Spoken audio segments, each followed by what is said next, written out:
Danger, high voltage. Do you know what this warning means? It means that contact with or dangerous proximity to high voltage electrical systems can cause serious injury or even death. Every day, thousands of workers, including tree trimmers, crane operators, electrical workers, road maintenance crews, and excavation workers, are exposed to risks associated with high voltage electricity. And every year, thousands of these workers are accidentally injured or killed because they didn't look, didn't think, or just didn't understand the shocking power of this common yet very dangerous hazard.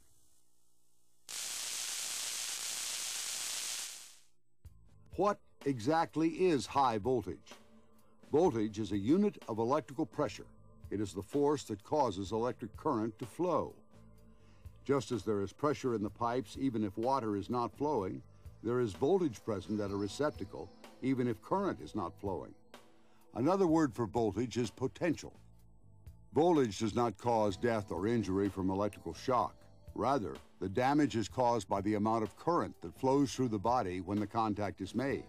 High voltage is defined by the U.S. Department of Energy Electrical Safety Guidelines as 600 volts. A shock from more than 600 volts almost always will result in very dangerous levels of electrical current. High voltage electrical systems include power transmission lines and towers. By law, these systems are required to be marked with high voltage warning signs. High voltage transmission lines travel through substations where the voltage is changed into the lower distribution voltages that serve homes and businesses. Because the substation needs a direct feed from the transmission line into the substation structure, the equipment within the substation is always under a high voltage electrical load. Some of the equipment in the substation could be energized at more than 100,000 volts. High voltage electrical systems pose several types of hazards. One hazard, of course, is the risk of electric shock. Shock may occur through direct contact with energized electrical equipment, that is, through contact with any part of the body, or through indirect contact, that is, when part of the body touches or is dangerously close to any object in contact with live electricity. Electric shock can cause burns, severe muscle contractions, disruption of normal heart activity, and even death. The other serious hazard posed by high voltage electrical systems is the potential for arc or flash burns.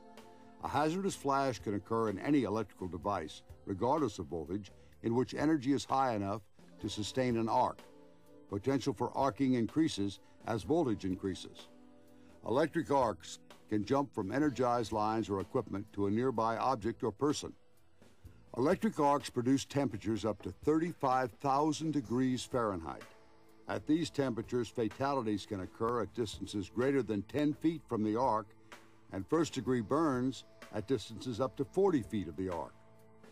Even low-energy arcs can cause violent explosions in atmospheres that contain flammable gases, vapors, or combustible dusts. With these kinds of hazards, you can't afford to take high-voltage electricity for granted, even if you're a qualified electrical worker. High-voltage electricity can be a killer, and you must take steps to protect yourself whenever you're working near energized electrical lines and equipment.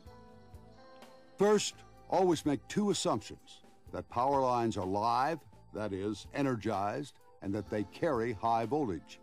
Any voltage above 50 volts should be considered life-threatening. If work is to be performed near overhead power lines, make sure the lines are de-energized and grounded by the owner or operator of the lines, or take other protective measures before the work is started. Overhead power lines can be extremely dangerous. Stay a minimum of 10 feet away from energized insulated power lines of 300 volts or more, and from all energized uninsulated power lines. When there is a question about voltage and safe distance, contact the owner of the lines or equipment in advance of work. Remember, as voltage increases, potential for arcing increases. Injuries or fatalities may occur even if actual contact with high voltage lines or equipment is not made. Keep in mind that high voltage distribution lines may also run underground. Before you dig, call your nearest one-call center to have power lines and other utilities marked. Take precautions before beginning work on electrical equipment. When possible, de-energize the equipment, then lock out and tag all hazardous energy. Make sure the controls applied will prevent operation of the equipment and that all hazardous energy, including residual or stored energy, is blocked, discharged, or relieved prior to starting work. Do not work on exposed high-voltage energized lines or equipment unless you are qualified to do so. Qualified employees are those employees who have had special training related to their work and necessary for their safety. Except under certain circumstances, use the buddy system when installing, removing, or repairing lines or equipment energized at more than 600 volts. Your buddy must be a qualified safety observer who can summon help in the event of an emergency, administer first aid, and keep unqualified people from the work area. Make sure you know and follow minimum approach distances when working on or near high-voltage electrical systems. Minimum distances will vary depending on the potential for exposure. Keep in mind that minimum approach distances include distances for conductive objects. Do not approach or take any conductive object closer to exposed energized parts than stated in standards for electrical safe work practices. If you'll be performing work within reaching distance of exposed energized parts of equipment, be sure to remove or render non-conductive all exposed conductive articles, such as key or watch chains, rings, or wrist watches or bands. Always wear appropriate personal protective equipment when working on or near potential electrical hazards. Wear approved, non-conductive head protection whenever there is a danger of head injury from electric shock or burns due to contact with exposed energized parts. If you have questions about appropriate head protection, talk to your supervisor or safety officer. Wear protective equipment for the eyes or face wherever there is danger of injury from electric arcs or flashes or from flying objects resulting from electrical explosion. Wear approved, electrically insulated gloves of appropriate voltage rating when working on energized lines or equipment. Use live line tools as necessary. Use other protective devices such as rubber line hose, hoods, and blankets to help ensure safety. Also, wear rubber gloves when working within reach of a fellow employee who is working on or within reach of high voltage wires or equipment. Always inspect protective equipment and tools before each use. If equipment is damaged or defective, take it out of service. Electricity is essential to modern life, both at home and on the job. But electricity, whether it's high voltage or low voltage, has the potential to kill. Never underestimate the power of electricity. When performing work on electrical lines or equipment, have equipment de-energized. Make sure equipment remains de-energized by using some type of lockout-tagout procedure.